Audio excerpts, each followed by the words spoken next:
Rapaz, fiquei impressionado. Você viu o que aconteceu essa semana? O que foi? Angelina Jolie e Brad Pitt se separaram. É mesmo, cara? Rapaz, impressionante. Fiquei Ih, arrasado. tá gravando ele. Opa, olá, gente. Bem-vindos a mais um bate-papo, Petit Jornal, né, Tanguy? Você lembra qual é a semana? Não lembro mais qual é a semana, só sei que nós estávamos aqui antes do vídeo conversando sobre o assunto mais importante da semana, não é isso? A gente Teve tava... até a Assembleia Geral, teve um negócio aí. Isso. Mais Angelina Jolie e Brad Pitt. Foi o que foi importante, né? A gente está aqui até nos protegendo de eventuais críticas da última vez que um assunto dessa forma aconteceu. A gente apanhou muito. Apanhou, não pode deixar de novo. Enfim, mas estamos aqui mais uma vez, eu e o professor Tanguy Bagdadi, para trocar impressões sobre a semana, trocar realmente aqui um bate-papo sobre tudo que aconteceu de relevante.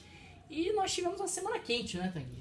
A semana foi boa. Na verdade, nesse momento que a gente está gravando, aqui já mais ou menos dando um spoiler de quando que a gente está gravando, tá rolando agora o debate entre o Trump e a Hillary, que vai definir como é que vai ficar o mundo ao longo dos próximos 4 anos. Há pelo menos 4 anos. Vai ficar ruim de qualquer jeito, né? Vai ficar ruim de qualquer maneira, exatamente. Foi uma boa definição. Se a Hillary ganhar, fica essa merda que tá aí mesmo. Se o Trump ganhar, é ladeira abaixo. Então, nesse momento, o debate que está acontecendo é um debate que está muito centrado, principalmente na questão do emprego. O emprego é uma questão muito sensível nos Estados Unidos, né? Várias eleições recentemente foram definidas pela questão do emprego. A questão da economia de uma forma mais ampla. Na verdade, tem inclusive aquela frase famosa do James Carville, né? Que é "Is the economy stupid?" Que você deve adorar, né? Porque fala sobre economia, isso. Porque mostra que todos os presidentes americanos, eles foram... Existe um estudo, inclusive, isso é sério, mostrando estudo que... científico, estudo dados científico, comprovam. Exatamente. Que essa é a variável mais relevante nas eleições americanas ao longo da história. Então, e o Trump, ele tem exatamente a ideia de que você tem que fechar os Estados Unidos. Os Estados Unidos têm que se tornar protecionistas, parar de comprar produtos chineses. O que não faz nenhum sentido, mas o Trump, ele não está aí para fazer sentido, ele está aí para tentar ganhar a eleição. E ele está indo bem, né? A questão é que as pesquisas estão mostrando que ele está subindo e a Hillary está caindo. É verdade, é interessante como muitas vezes você cria um inimigo externo, né, para explicar determinadas frustrações e até deterioração da qualidade de vida, e como esse discurso cola, né? Mesmo em sociedades como a americana. Você, aliás, estava dizendo que você acha que o Trump ganha. Eu acho que sim. Eu acho que não. Eu acho que sim. Eu acho que a curva dele é ascendente em termos de votação. Então, as eleições acontecem em novembro, então a gente no bate-papo número 20... A gente podia fazer uma aposta. Vamos fazer uma aposta? Vamos fazer uma aposta. Tem que ter uma prenda. Qual é a prenda? Eu não sei, mas eu vou pensar. A gente pensa. A gente pensa, no próximo vídeo a gente fala sobre isso. Eu já sei qual vai ser a prenda. Qual vai ser a prenda? Pelo menos a prenda de hoje, que é mandar apertar a xícarazinha. A xícarazinha. A xícarazinha. Hoje era pra você ter falado, você esqueceu.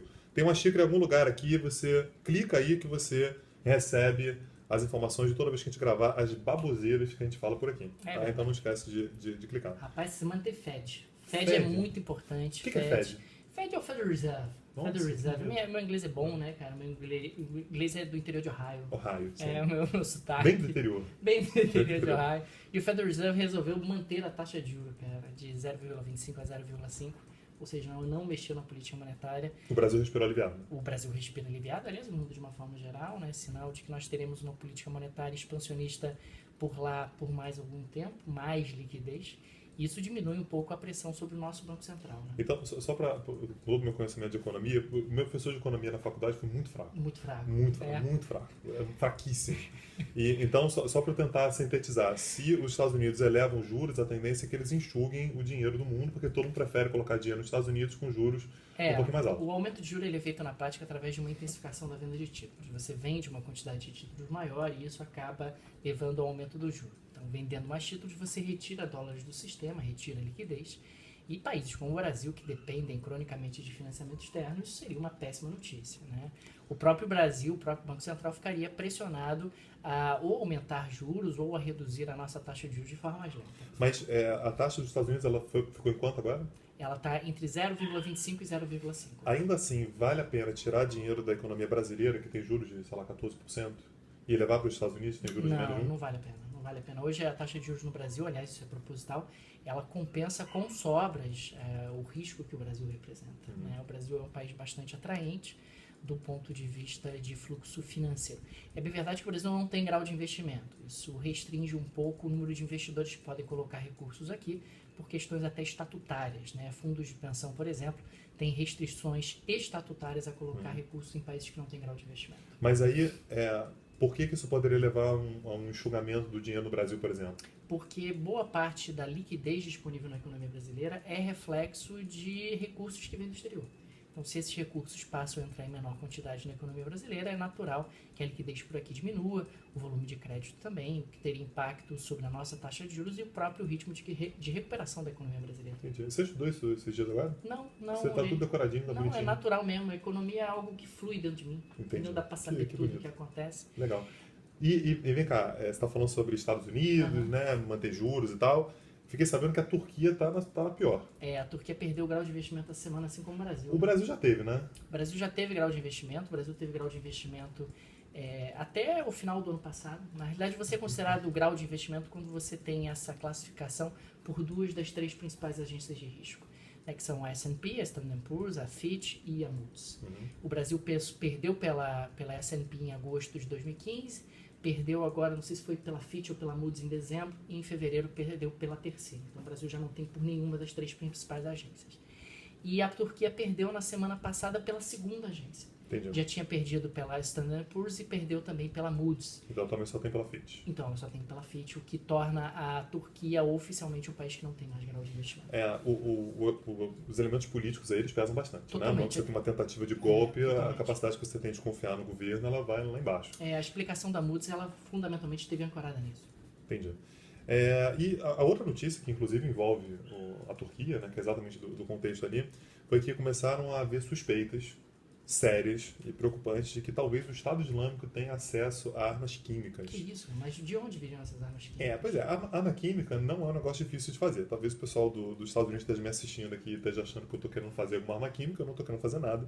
É só que eu me informei e descobri que não é tão difícil assim fazer armas químicas, né? Então, se fazer uma bomba, por exemplo, com gás de mostarda ou com gás de cloro e tal, não é tão complicado de fazer. Você precisa de alguns materiais que são controlados. Diante da anarquia completa que é a Síria hoje, né? Você não tem governo, você não tem Estado, você não tem qualquer tipo de ordem, qualquer tipo de barreira, qualquer tipo de fronteira, não somente a Síria, mas também o Iraque. Lembrando que tanto o Saddam Hussein no Iraque quanto o Bashar al-Assad na Síria tiveram armas químicas e biológicas há pouco tempo e utilizaram contra determinadas parcelas da população. Não me causa espanto que o Estado Islâmico ele tenha acesso a algum tipo de recurso nesse sentido. Ficou lá, sobrou. Você tem agentes do Estado que são corruptos, que vão vender. É importante lembrar que tem pessoas que são atualmente do Estado Islâmico que eram do governo do Saddam Hussein, eram do Baath, eram do partido do Saddam Hussein. Então, para ter acesso a esse material, não é tão difícil assim. As agências de inteligência tentaram dar uma tranquilizada dizendo que no nível que foram encontrados vestígios, ainda não é letal. Então, causaria como se fosse uma fortíssima alergia. A pessoa ela teria como se fosse um gás lacrimogêneo muito forte. Mas me parece uma questão de escala, né? No momento que você tem uma dose pequena, pode causar uma fortíssima alergia, como um gás lacrimogêneo, mas se você tem uma quantidade grande, isso pode acabar gerando danos maiores, gerando perda de vidas. E, aliás, é uma das perdas mais horríveis de vida, né? Porque gera um sofrimento horroroso, você paralisa completamente e você morre depois de horas, né? Você está preso no corpo e depois de extremo sofrimento. Né? Então é um sofrimento muito duro. Isso é a cara do Estado Islâmico, né? Que é você, na verdade, fazer as ações que demonstrem a maior violência, causam o maior sofrimento. E esse é meio que a forma que eles têm de passar o recado de que eles estão dispostos a qualquer coisa. Então é uma situação bem preocupante, assim. E qual você acha que seria o alcance da utilização dessas armas? Quer dizer, onde eles poderiam utilizá-las? Então, a princípio, realmente a utilização seria no Iraque e na Síria. Fica limitado geograficamente. Limitado geograficamente naquilo que eles chamam do Estado Islâmico, né? Que é o que eles chamam do califado, é a região que eles controlam.